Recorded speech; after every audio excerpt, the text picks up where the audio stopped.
اگه به کسی بگی زندت نمیذارن. از من گفتم بود. اگه جون تو دوست داری شطور دیدی ندیدی. من حرفی نزدم تو هم نشنیدی. از جا بلند شد.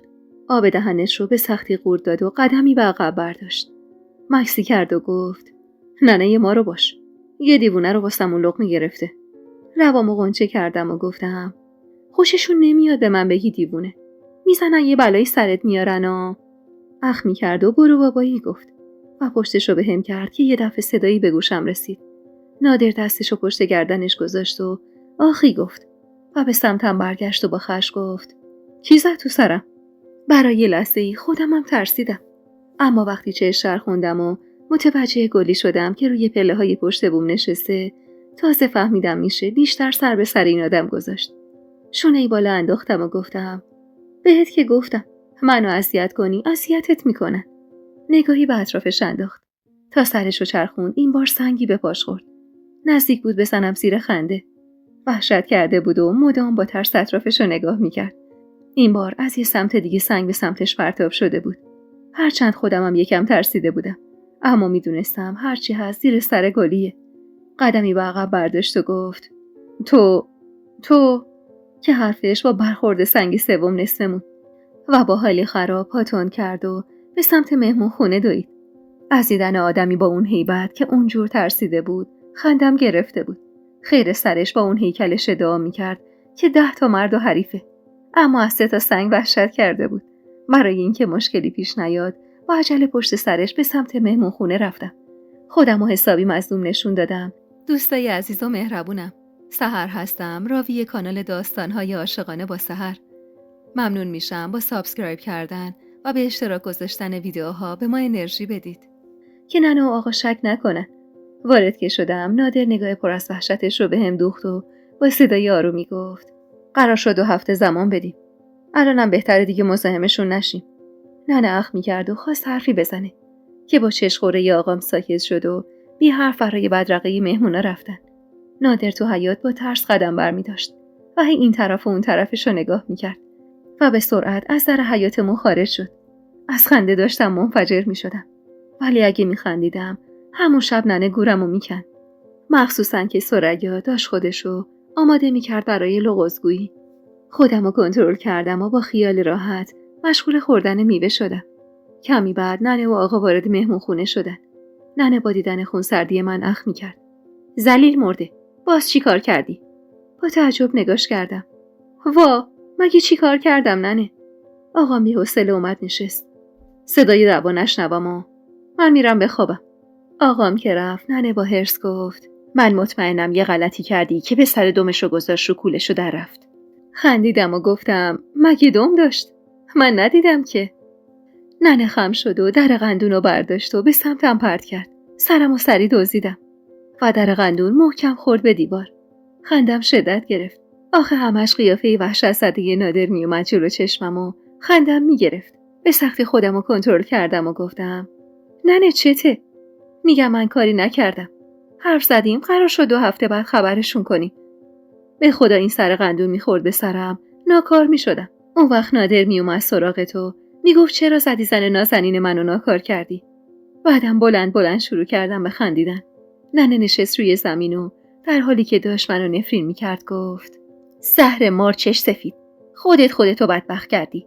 فکر کردی ماهی 2 تا خواستگار داری که این خل لگد میندازی و خواستگارا رو میپرونی؟ بدبخت، اگه این نیا سراغه دیگه هیچ کس نمیاد. نمیدونی مادرش چه افریطه‌ایه. 1000 تا عیب رو تو میذاره که یه وقت کسی نگرفت خواستگاری فلانی به خاطر سابقه پسرش بهش زن ندادن. دیگه حتی زن مرده هم نمیاد سراغت.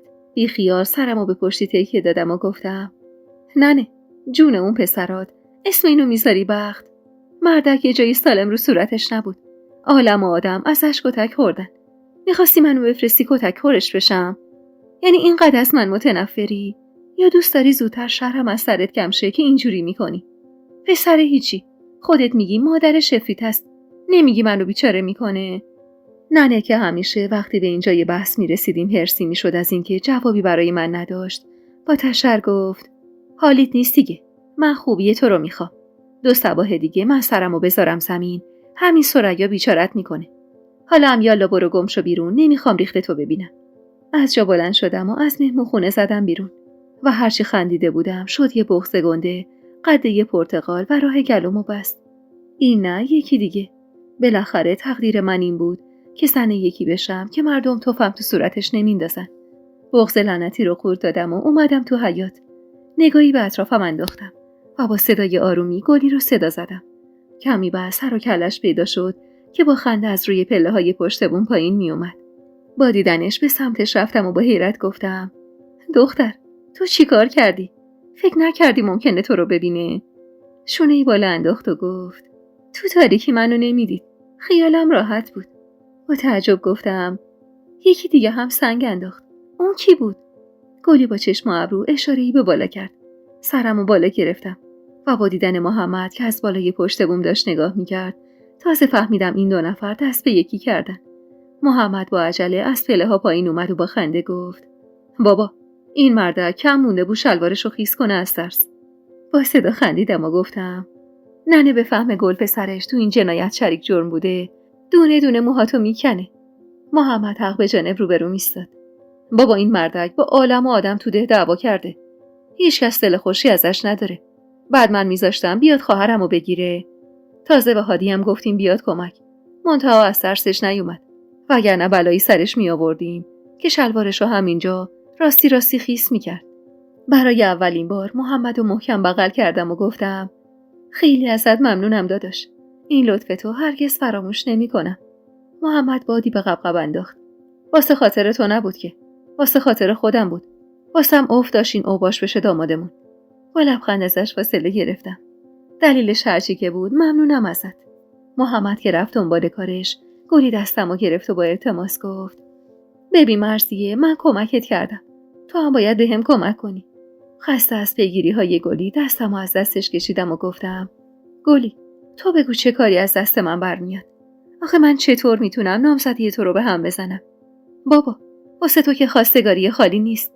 تو نامزد کردی. گلی کمی این پا اون پا کرد و با تردید گفت: میشه تو با ننم حرف بزنی؟ با تعجب نگاش کردم. حرف؟ چی باید بهش بگم؟ خیره شد تو چشمام و سمسمه کرد: حقیقتو. کلاف استکان چای رو تو حوضچه حیاط خالی کردم و دوباره برای ریختن چای به مطبخ رفتم. 2 روز بود که میخواستم با ثریا حرف بزنم و بهونه‌ای برای حرف زدن باهاش پیدا نمی‌کردم. شایدم بیشتر از این که دنبال بهونه باشم، ترس داشتم. بالاخره اون روز بعد از این که ننه برای روزه از خونه رفت بیرون، دیدم بهترین فرصته. واسه همین چای رو گذاشتم دم بیاد تا به یه بهونه‌ای به اتاق ثریا برم. باید ترسو کنار میذاشتم. باید هر جور شده بود سر حرفو باهاش باز میکردم. هرچند میدونستم کارم اشتباهه. میدونستم ثریا رو عصبی میکنه و اون هرگز حرف منو باور نمیکنه. اما من به گلی مدیون بودم و متنفر بودم از اینکه دین کسی به گردنم بمونه. دوباره چای ریختم و زیر لب اسم خدا رو بردم و با قدمایی لرزون به سمت اتاق ثریا رفتم. گلی به بهونه اینکه یکی از دوستاش برای درساش نیاز به کمک داره به خونه دوستش رفته بود و من و ثریا تو خونه تنها بودیم. نفس عمیقی کشیدم و ضربه‌ای به در زدم. صدای ثریا رو که شنیدم با تردید در رو باز کردم و وارد اتاق شدم. ثریا با دیدنم اخ می‌کرد. اینجا چی کار می‌کنی؟ سینی چای رو که دستم دید با تعجب نگام کرد و گفت: زده به سرت به سلامتی. همون جلوی در نشستم. پاهم به قدری می‌لرزید که نمیتونستم یه قدم دیگه بردارم. با صدای لرزونی رو به ثریا گفتم: میخوام باهات حرف بزنم. ثریا با اخم نگام کرد. چته؟ چی میخوای؟ نمیدونستم از کجا باید شروع کنم. اصلا چی باید بگم؟ کمی این دستون دست کردم و بعد با تردید زبون باز کردم. در مورد گلی میخوام یه چیزی بگم. سکوت ثریا و نگاه پر از خشمش بیشتر دلهره به جونم مینداخت. چشمامو بستم و دهنمو باز کردم و گفتم: گلی دختر نیست. سکوت ثریا که طولانی میشد، با احتیاط سرمو بالا گرفتم و چشمامو آروم باز کردم. ثریا تک خنده‌ای کرد و گفت: تو مریضی مرضیه. بیا برو گم شو پی کارت. گفتم: به خدا راست میگم. 3 سال قبل یادت حال گلی خوب نبود؟ یادت مدام تب میکرد و هزیون میگفت؟ همون موقع اون کارگر ساختمونی که هادی و محمد افتاده بودن به جونش و به خاطر مطلق انداختن به گلی از کار بیکار شده بود. گلی رو صبح زود تو راه مدرسه گیر میاره و میبره خونه آقا کریم. واسه همین گلی نمیخواد شوهر کنه. واسه همینه که از ازدواج وحشت داره. به خدا قسم من دروغ نمیگم. خود گلی اینو بهم گفت. منم بهش گفتم. حرفم تموم نشده بود که ثریا با خشم از جا پرید و تا به خودم بیام چنگی به موهام زد و از جا بلندم کرد. جیغی از درد کشیدم و فریاد زدم. دیوونه، چی کار میکنی؟ ثریا با خشم موهامو کشید و مجبورم کرد از جا بلند شم. تو یه برپریده میخوای آبروی من و دخترمو ببری؟ آره، دختر یه حروم لقمه. چطور میتونی به دختر از برگ گل پاکتر من تهمت بزنی؟ حسادت و بغض چشماتو کور کرده. آره، ایکبیری برای من آدم شده، زرزر میکنه. تو غلط کردی هستن که این وصله ها رو به دختر پاک من میچسبونی. سلیته، بیچارت میکنم. بیچاره. چنگی به دستش زدم و لگدی به ساق پاش تا بتونم خودم از دستش رها کنم. موهامو که ول کرد با خشم جلو رفتم و سیلی محکمی به گوشش زدم و با فریاد گفتم خاک بر سرت که 100 تا نامادری از تو بهترن. ثریا دوباره به سمتم حمله ور شد. اگه یکی ازش میخوردم 2 تا میزدم و کم نمی آوردم. در نهایت اونقدر زدیم و خوردیم که هر دو خسته گوشه اتاق افتادیم. با پشت دست خونه گوشه لبم رو پاک کردم و با صدای آرومی گفتم فکر کردی منو زدی حقیقت تغییر میکنه؟ مشکل گلی حل میشه؟ ده احمق، من اگه دشمن تو و دخترت بودم به جای اینکه بیام حقیقت رو به تو بگم میرفتم به خانواده نامزدش میگفتم. دروغم نبود حرفا. امروز نه، فردا وقتی مادر شوهرش ازش دستمال خواست رازش برملا میشه. اون وقت میخوای چی کار کنی؟ باز میخوای بیفتی به جون من؟ دردت اینجوری آروم میگیره؟ ثریا که از شدت کتککاری نایی برای حرف زدن نداشت به سختی لب باز کرد. تو میخوای دختر منو بدبخت کنی؟ میترسی اون شوهر کنه و تو بمونی رو دست ننه جادوگرت. نقشه ریختی بچه منم بدبخت کنید. پوزخندی زدم و از جا بلند شدم. تو اینجوری فکر کن ثریا خانم.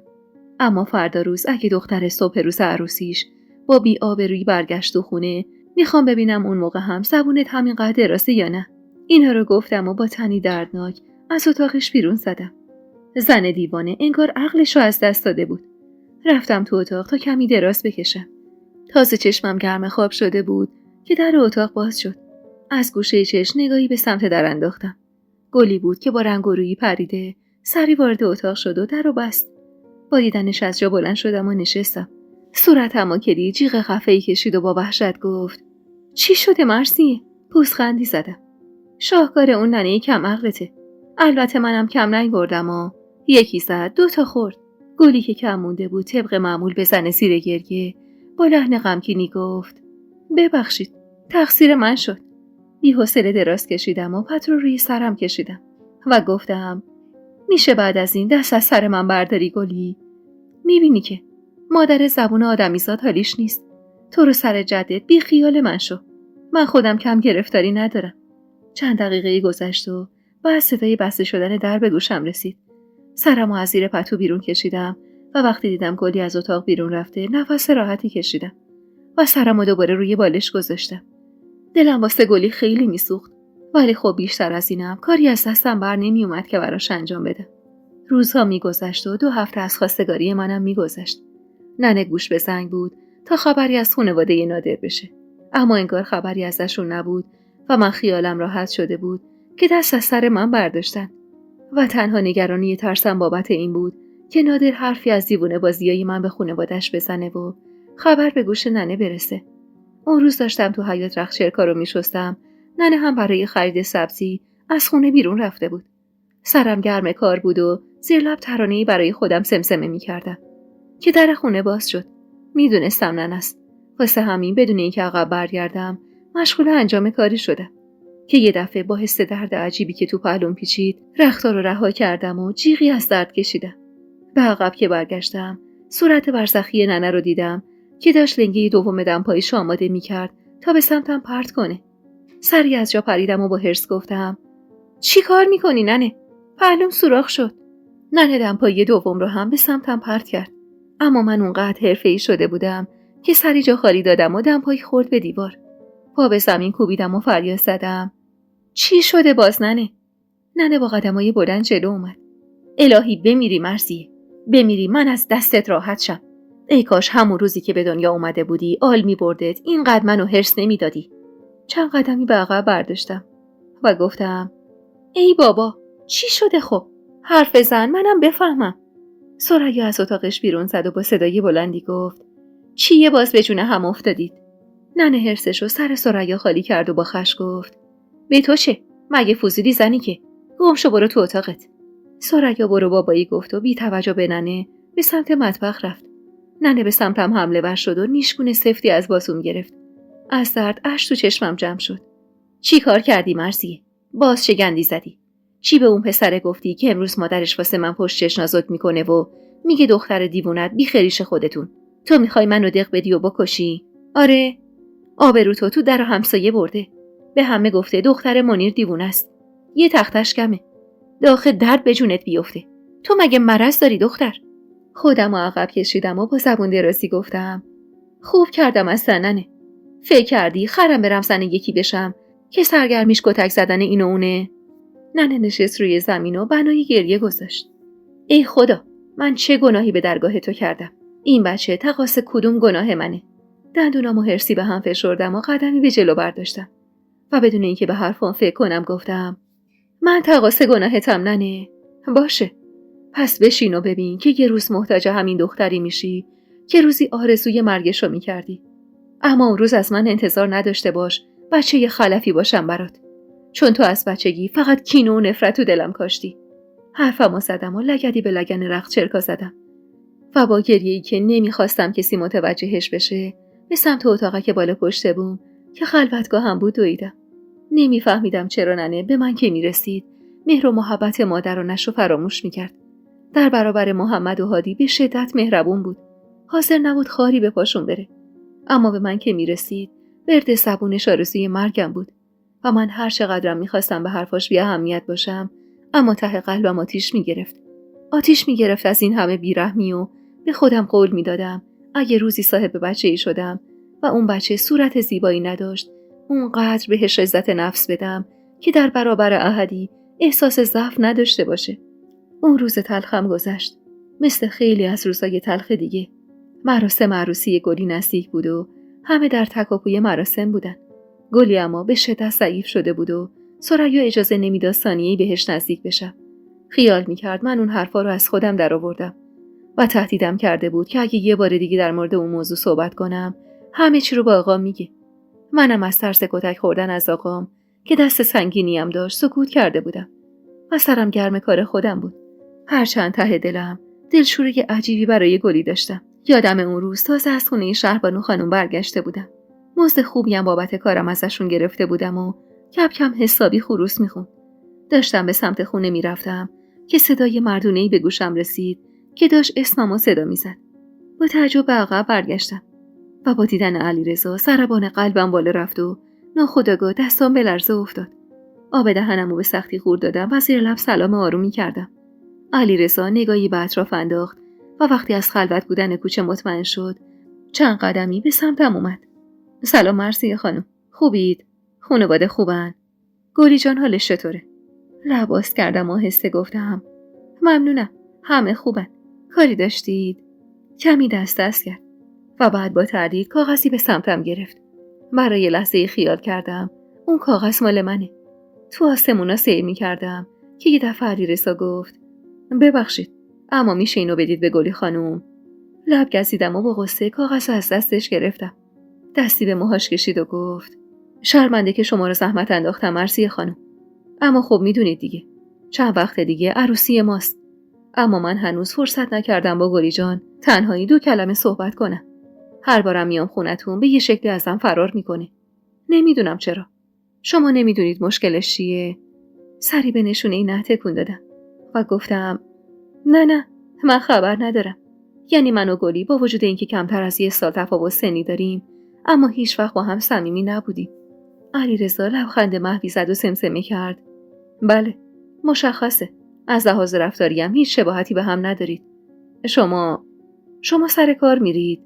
چادرمو کمی جمع جور کردم و خجالت گفتم سر کار که نه، اما واسه اینکه دستم تو جیب خودم باشه و محتاج کسی نباشم، از تنها هنری که دارم استفاده میکنم و درآمد کمی هم دارم. علیرضا با هیجان گفت این خیلی خوبه، اتفاقا خیلی خوبه که به جای اینکه بشینید تو خونه و منتظر باشید که یکی بیاد خواستگاریتون، خودتون به فکر آینده خودتون هستید. دخترایی مثل شما خیلی کم پیدا میشن تو این دور زمونه. از تعریفش قند تو دلم آب میشد، اما مدام با خودم میگفتم حواست باشه مرزی، این مرد شوهر گلیه، تو حق نداری بهش نزدیک بشی و خیالت خام کنی. کاغذو تو مشتم فشردم و بدون اینکه جوابشو بدم با صدای ضعیفی ازش خداحافظی کردم و به سمت خونه دویدم. در خونه رو که بستم تازه تونستم نفسی تازه کنم. تمام تنم عرق کرده بود و از هیجان زیاد قلبم تون تون میزد. مشتمو باز کردم و کاغذ مچاله شده رو تو دستم گرفتم. اما نمیخواستم کاغذو بدم گلی. گفتم اون دختر نه علاقه‌ای به علیرضا داره، نه منتظر نامشه. اما وجدانم قبول نکرد. کاغذو بدون اینکه باز کنم کمی صافش کردم و یواشکی به سمت اتاق گلی رفتم. اما هنوز دستم به دستگیره در اتاق نرسیده بود که صدای پر از حرص ثریا به گوشم رسید. جلو در اتاق دختر من چیکار میکنی؟ به اجبار کاغذو دوباره تو مشتم مچاله کردم و به سمتش برگشتم. جوابی براش نداشتم. برای همین بی حرف میخواستم به سمت اتاقی که بالا پشت بوم برم که در اتاق باز شد و گلی با صدای ضعیفی گفت من کارش دارم ننه. ثریا با اخم جلو اومد. چی کارش داری؟ هان، یالا جلوی من بگو. از حرص مشتمو باز کردم و کاغذو به سمت گلی گرفتم و بی توجه به ثریا گفتم بیا بگیر، اینو نامزده تو کوچه بهم داد تا بهت بدم. ثریا پاتون کرد و جلو اومد و گفت چرا به تو داده؟ هان، چه سر و سری باهاش داری؟ کجا دیدیش؟ با اخم گفتم تو نرو ثریا، اعصاب ندارم یه چیزی بهت میگم پسر داشت میومد خونه، گفت گلی به من محل نمیده، بیا این نامه رو بهش بده. همین. گلی واسه این که بحثی پیش نیاد دست دراز کرد و کاغذ رو از من گرفت و گفت دعوا نداره ننه، چیزی نشده که.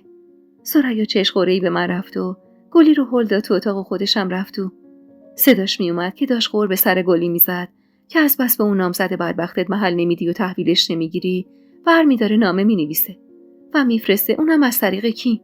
دشمنت. گلی هم میگفت مامان آخه واسه چی فکر میکنی مرزی دشمن منه؟ دیگه اونجا وای نستادم. با غصه دور شدم و به سمت خلوتگاه همیشگیم رفتم.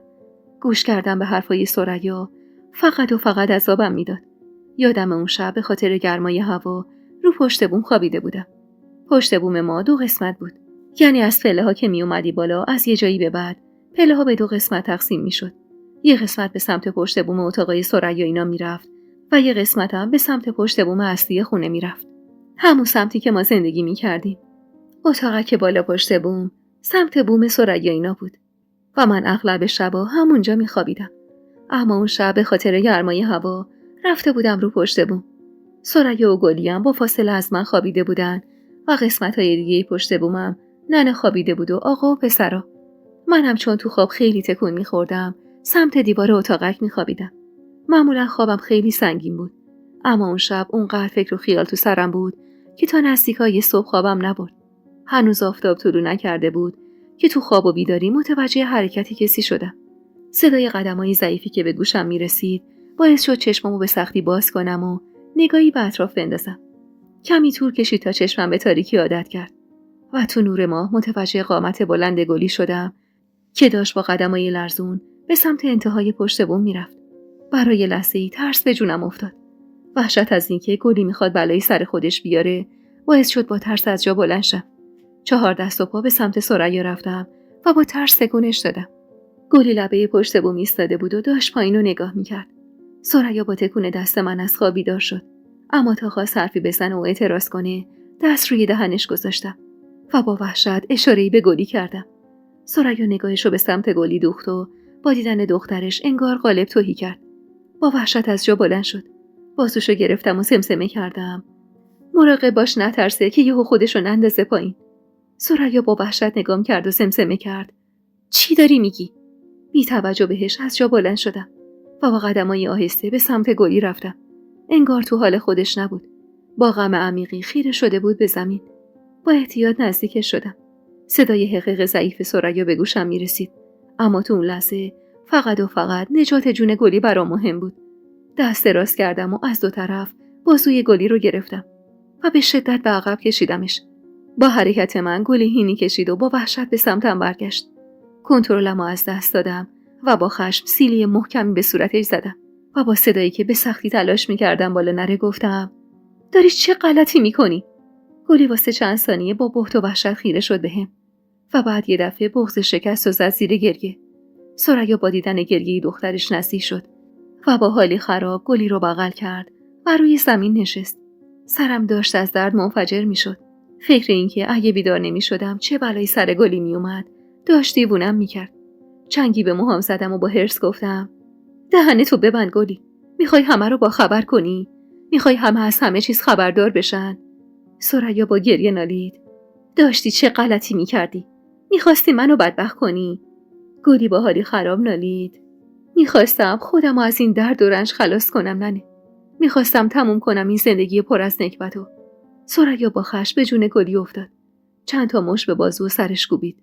جلو رفتم و گلی رو عقب کشیدم و گفتم: دیوونه شدی؟ مگه مرض داری میزنیش؟ این از دست تو آخر خودشو میکشه. حالا ببین. ثریا مشتی به سرش کوبید و با گریه گفت: ای خدا منو مرگ بده. ای خدا، ببین دختر دست گلم چه بلایی سرش اومده. آخه ذلیل مرده. من این همه سال به خاطر تو و رفاه تو هر خفتی رو به جون خریدم. زن مردی شدم که جای آقام بود. با هوو سر کردم و ذلت کشیدم تا تو آسوده باشی. بعد تو یه بی پدر میخواستی منو بدبخت کنی. ای خدا، منو مرگ بده، خلاصم کن. صدای گرفته ی آقا از پشت بوم کناری به گوش رسید. چه مرگتونه نصف شبی؟ سری جلو دویدم و برای اینکه کسی متوجه ماجرا نشه گفتم: چیزی نیست آقا، گلی خواب بد دیده. آقام فوشی نثار گلی کرد و دوباره خوابید. نفس راحتی کشیدم و دوباره به سمت گلی رفتم. بازوشو گرفتم و تشری به ثریا زدم و گفتم: میخوای همه رو با خبر کنی؟ دهنتو ببند دیگه. ثریا که ساکت شد گلی رو بلند کردم و به سمت حیاط بردم. تو گرمای تابستون تمام تنش میلرزید و اشک گل صورتش رو خیس کرده بود. جلوی حوض نشستم و آبی به صورتش زدم. نزدیکش نشستم و گفتم: میخواستی چه کار کنی گلی؟ زده به سرت. گلی با صدای گرفته‌ای گفت: میخواستم خودم رو از این زندگی خلاص کنم. علیرضا نامه عاشقانه واسم فرستاده مرزیه. میگه یک دل نه 100 دل عاشق من شده. منی که حتی از تصور لمس شدن توسط یه مرد حالم بد میشه. به مرز جنون میرسم. منی که محاله بتونم باهاش زندگی کنم. چطور میتونم این ظلمو در حق اون کنم؟ در حق کسی که خالصانه داره از عشقش میگه. میخواستم همین امشب خودم و اونو با هم خلاص کنم. با غمی عمیق دست روی شونش گذاشتم و در حالی که حسادت کل وجودمو گرفته بود گفتم: شاید اگه باهاش حرف بزنی و از حقیقت بهش بگی به خاطر عشقی که بهت داره چشم بپوشه روی این اتفاق. هرچی نباشه تو اون موقع بچه بودی و این اتفاق برخلاف میل تو افتاده. گلی پوزخندی زد و گفت: تو چرا این حرفو میزنی؟ کدوم مردی همچین چیزی رو قبول میکنه؟ بعدم بر فرض اینکه قبول کنه، من با درد خودم چه کنم مرسیه؟ من از ازدواج بدم میاد. از اینکه یه مرد لمسم کنه وحشت دارم. من وقتی به شب عروسی فکر میکنم تب میکنم. میفهمی؟ آخه دست خودم نیست. مدام صحنه‌های اون روز میاد تو ذهنم. نمیتونم مرزیه. برام از مرگم سخت‌تر این زندگی. آهی کشیدم و گفتم: به هر حال از بین بردن خودت راه چاره نیست. میخوای خودتو از بین ببری و ننتو بدبخت کنی؟ نمیفهمی این همه سال به خاطر تو این زندگی به قول خودش نکبتبار مونده؟ به خاطر تو همه چیزو تحمل کرده و دم نزده؟ خودت خوب میدونی من از ثریا دل خوشی ندارم، اما حقش نیست این بلا رو سرش بیاری. به جای این کارا بشین باهاش حرف بزن. خودت حقیقتو بهش بگو تا باورش بشه تو چه جهنمی گرفتار شدی. بعد از اینم از این فکرای احمقانه به سرت نزنه گلی، وگرنه خودم میزنم یه بلایی سرت میارم. سینی مسی بزرگ رو از توی مطبخ برداشتم و به سمت ننه برگشتم. بقیه سینیا کجاست ننه؟ ننه شونه‌ای بالا انداخت و گفت: لابا تو انباریه. صبر کن هادی و محمدو بگم برن هم سینیا رو بیارن هم سطلا رو. 3 روز مراسم عروسی گلی مونده بود و ما در تدارک مراسم بودیم. بعد از اون ماجرا گلی مفصل با مادرش در مورد مشکلش حرف زده بود، اما هیچ وقت نفهمیدم که بینشون چی گذشت که دیگه نه ثریا حرفی در مورد اون اتفاق زد نه گلی با من هم کلام شد. فقط چند باری ثریا بدون اجازه آقام با گلی از خونه رفته بود بیرون. خیلی دلم میخواست بدونم دارن چی کار میکنن. اما هر دو به شدت مراقب بودن که کسی سر از کارشون در نیاره. ننه هم چند باری با طعنه و کنایه تیکه بار ثریا کرده بود. منتها ثریا به طرز عجیبی سکوت کرده بود و لام تا کام حرف نمیزد. اون روز بعد از مرتب کردن ظرفای بزرگ ننه که مخصوص مراسم عروسی بود از مطبخ بیرون اومدم. داشتم به سمت اتاقی بالا پشت بوم میرفتم که متوجه باز شدن در شدم. ثریا و گلی از صبح زود رفته بودن بیرون. ناخودآگاه دویدم پشت دیوار اتاقشون و همونجا مخفی شدم. لای در حیاط باز شد و اول ثریا سرکی تو حیاط کشید و بعد بازوی گلی رو که به شدت ضعیف شده بود گرفت و کشون تو حیاط. گلی به حدی بیجون بود که ثریا داشت دنبال خودش میکشیدش. گوشامو تیز کردم تا صداشون رو بشنوم. ثریا اما با احتیاط گلی رو به سمت اتاقش کشید و خودشم وارد شد. سری رفتم پشت در و گوشمو به در چسبوندم. بعد جور فضولیم گل کرده بود و تا نمیفهمیدم این دو نفر روزا کجا میرن آروم نمیگرفتم. صدای ضعیف ثریا به گوشم رسید. امروز دیگه روز آخر بود. تا روز عروسی سر حال میشی. گلی با صدای بیجونی گفت فکر میکنی فایده‌ای داشته باشه ننه؟ معلومه که داره. هرچی طلا از پدر خدا بیامرزت برامون مونده بود همه رو دادم تا مشکلت حل بشه. باید بشه. تو هم بهتره اینقدر بهش فکر نکنی. حواست باشه گلی. دعاها رو هرگز از خودت دور نمی کنی. اون معجونی که داده رو هم تا 40 روز میخوری. یادت نره ها. در مورد دستمالم شب اول خودتو به قش و ضعف میزنی و چند روزی علیرضا رو دست به سر میکنی. نوبت ماهانت که شد همون روز اول خودت برو سمتش. اینجوری مشکل دستمالم حل میشه. روز عروسیت با شروع دورت فقط چند روز فاصله داره. یکم سرنگی به خرج بدی میتونی زندگی تو حفظ کنی و این رازو تا ابد تو سینت نگه داری. فقط ای کاش به اون مرثیه برپریده حرفی نمیزدی. میترسم شر به پا کنه. صدای گلی میومد که میگفت نه ترسنه. مرثیه به کسی حرفی نمیزنه. به خدا اون اصلا اونطور که تو فکر میکنی نیست. دختر خوبیه. تا الانم اگه حرفی زده به اصرار من بوده. اونم فقط به شما. با شنیدن حرفاشون با وحشت قدمی به عقب برداشتم. پس ثریا این مدت دنبال دعا و دعا نویس بود. با این حیله میخواست گلی رو سر عقل بیاره و ماجرای دستمالا هم یه جوری ماسمالی کنه. واسه همین بود که هیچ اهمیتی به تدارک عروسی نمیداد. چون کل فکر و ذکرش حل مشکل گلی بود و گویا موفقم شده بود. واقعا سر از کارای این زن در نمی آوردم. تو چشم هم زدنی اون 3 روزم گذشت و مراسم عروسی گلی شروع شد.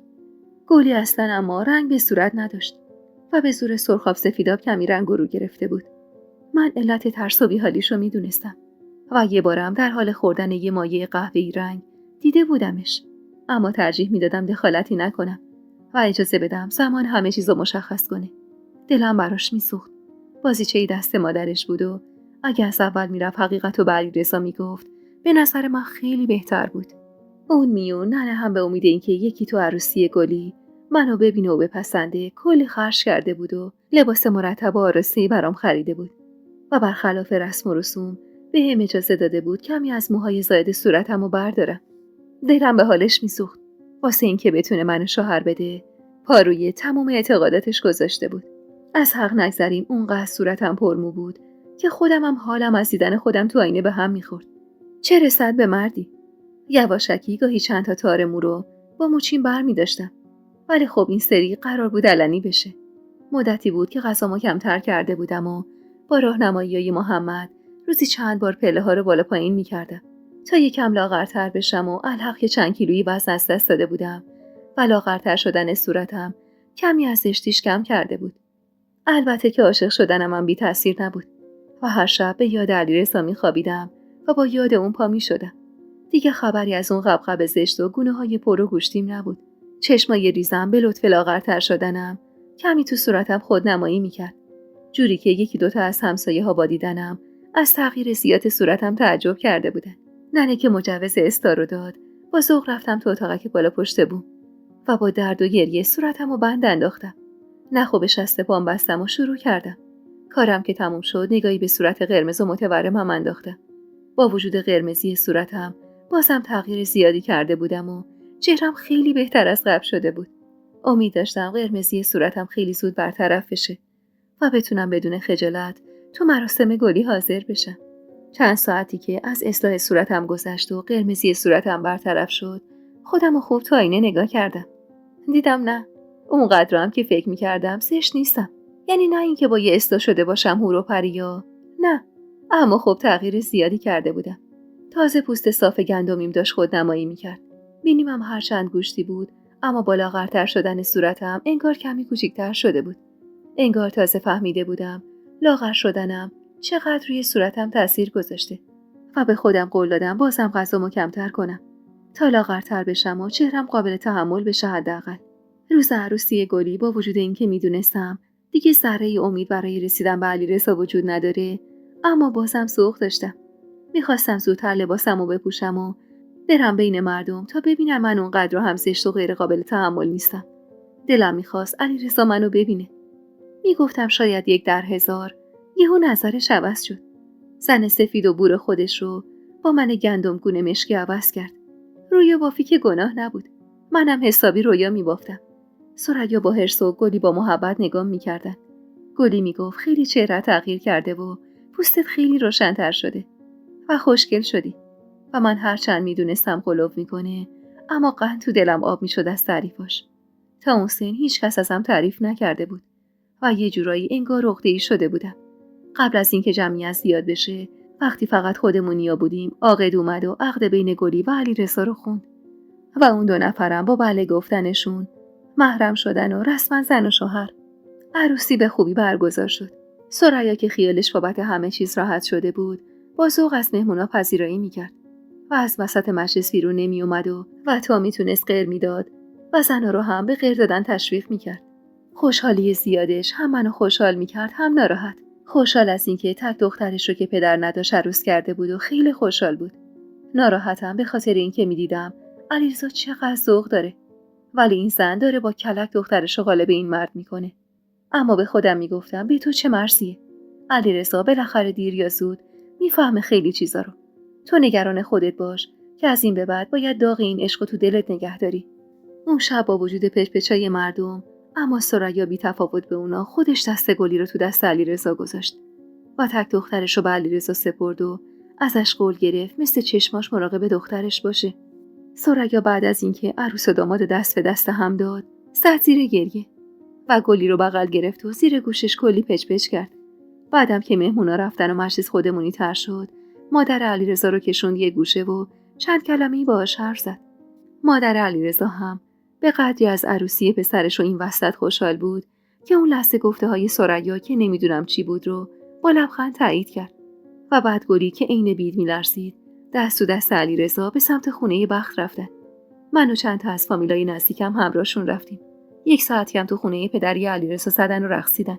اما تمام اون 1-2 ساعت آخر حال گلی بد و بدتر میشد و این کاملا از صورت سفیدش که مثل لبو شده بود و عرق روی پیشونیش نشسته بود معلوم بود. 1-2 بار رفتم کنارش و سعی کردم آرومش کنم، ولی با چشم و ابرویی که ثریا برام میومد پشیمون میشدم و از کنارش دور میشدم. بالاخره عروسی تموم شد و پدر علیرضا عروس و داماد رو روونه هجله کرد. مردا همگی از خونه بیرون رفتن و مادر علیرضا و چند تا از زنای بزرگ فامیلشون موندن تا دستمال رو تحویل بگیرن. خاله بزرگ گلی که حس می‌کردم از حقیقت خبر داره، رو به زینت خانم گفت: امشب بچه‌ها خستن زینت خانم. بهتر نیست بهشون فشار نیاریم؟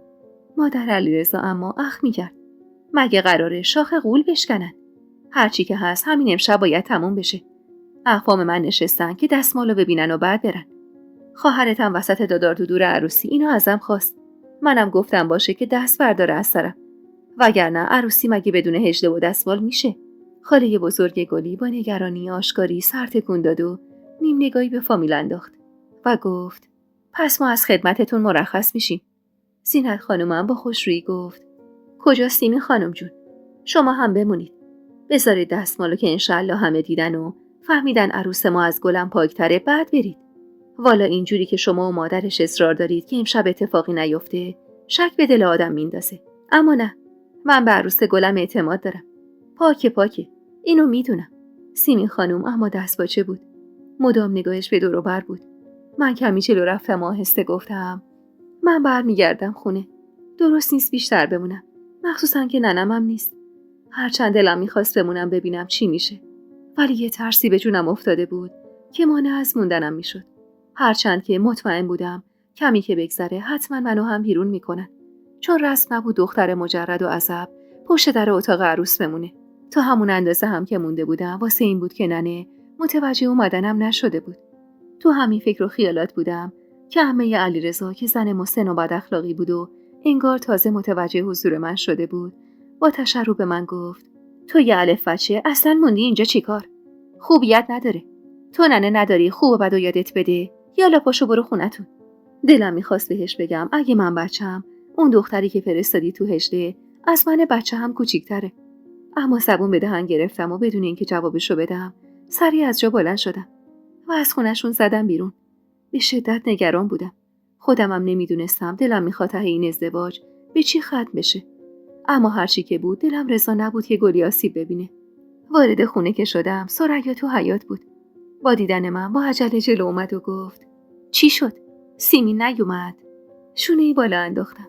موندن دستمالو ببینن. ثریا با اضطراب یکی پشت دستش زد و گفت: خدا خودش به بچم رحم کنه. بعدم تشری به من زد: حرفی از راز گلی بزنی زنده زنده آتیشت میزنم مرزیه. اخ میکردم و گفتم: نترس، هرچی از تو بدم میاد به همون اندازه گلی رو دوست دارم، چون ذاتش مثل تو خراب نیست. راضی به بدبخت شدنش نیستم. به جای اینکه با من کلکل کنی دعا کن به خیر بگذره، چون زینت خانم اصرار داشت که همین امشب باید دستمال نشون بده به فامیلاش. ثریا زیر لب فوش آبداری نثار زینت خانم و اقوامش کرد و در حالی که دستشو به هم میمالید زیر لب شروع کرد به خوندن ذکر. پاتون کردم و به سمت پشت بوم رفتم تا بخوابم. 2 روز خسته کننده رو پشت سر گذاشته بودم و به شدت خوابم میومد. اما برخلاف انتظارم تا نزدیکای صبح خوابم نبرد. هر از گاهی از بالا حیاطو دید میزدم و میدیدم که ثریا هنوزم تو حیاط نشسته. لحظه‌ای تو حیاط راه میرفت، لحظه‌ای گوشه دیوار میشست. مشخص بود اصلا حال روز خوبی نداره و نگرانه. انگار قرار بود سیمی خواهرش بعد از دیدن دستمال براش خبر بیاره. اما تا نزدیکای صبح خبری از خواهرش نشد و بعدش هم من خوابم برد و نفهمیدم چی شد. با صدای ضربه های محکمی که به در حیاط میخورد از خواب بیدار شدم. گیج و منگ نگاهی به اطراف انداختم. آفتاب تا وسط بوم اومده بود و مشخص بود خیلی خوابیدم. صدای مشتایی که به در کوبیده میشد ضربان قلبمو بالا برده بود. از جا بلند شدم و سرکی به کوچه کشیدم و با دیدن زینت خانم که بازوی یکی رو گرفته بود و با خشم داشت به در میکوبید فهمیدم اون اتفاقی که ازش وحشت داشتیم رخ داده و راز گلی برملا شده. با ترس از پله ها پایین اومدم. ثریا جلوتر از من دوید و در حیاطو باز کرد. خدا رو شکر آقام و برادرام خونه نبودن.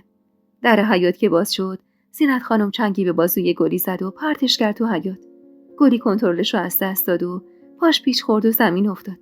صورتش غرق اشک بود و رد آرایش هنوز روی صورتش بود. ثریا با بهت گفت: چی شده زینت خانم؟ این چه کاریه؟ چشمتون به بچه یتیم افتاده؟ پله ها رو 2 تا یکی پایین اومدم و به سمت گلی دویدم و از روی زمین بلندش کردم و با ترس به زینت خانم نگاه کردم. خبری از اون زن آروم و مهربون نبود. پا گذاشت تو حیاط. ننه از سر و صدای ما به سمت حیاط اومده بود. زینت خانم نیم نگاهی به ثریا انداخت و گفت: دختر ناقص تو انداختی به بچه من؟ فکر کردی من خرم نمیفهمم؟ با وحشت نگاهی به گلی انداختم و آهسته گفتم: فهمیدن؟ گلی اما به جای جواب دادن فقط گریه میکرد. اونقدر گریه کرده بود که نفسش بالا نمی اومد. ثریا دست با حق به جانب با صدای لرزونی گفت: ببین چه بلایی سر دخترم آوردی. خدا نگذره ازت الهی. من دیروز دخترمو اینجوری تحویلت دادم. بمیرم برات مادر. این چه سر و شکلیه برات درست کردن. خدا نگذره ازتون. دختر بی پدر منو اینجوری پسش آوردی. زینت خانم اما با خشم گفت: خدا از تو نگذره زن ناحسابی. دخترت ناقصه. میفهمی؟ ناقص. نذاشته پسرم بهش نزدیک بشه. بچم اونقدر حجب و حیا داشت که نمیخواست چیزی به ما بگه. منتها دم صبح دخترت با کولی بازی از هجده زد بیرون و بنای گریه گذاشت. عیب و نقص دخترت چیه که نذاشته بچه من بهش نزدیک بشه؟ هان، چرا لال شدی زنی که؟ به سختی گلی رو از روی زمین بلند کردم و به سمت مهمون خونه بردم. ثریا و زینت خانم هنوزم داشتن بحث می‌کردن و هیچ کدومشون حواسشون به گلی و حال خرابش نبود. ننه هم لذت می‌برد از دعوا و به هم خوردن زندگی گلی. من اما دلم واسه گلی می‌سوخت. دختر بیچاره بیگناه داشت مجازات می‌شد.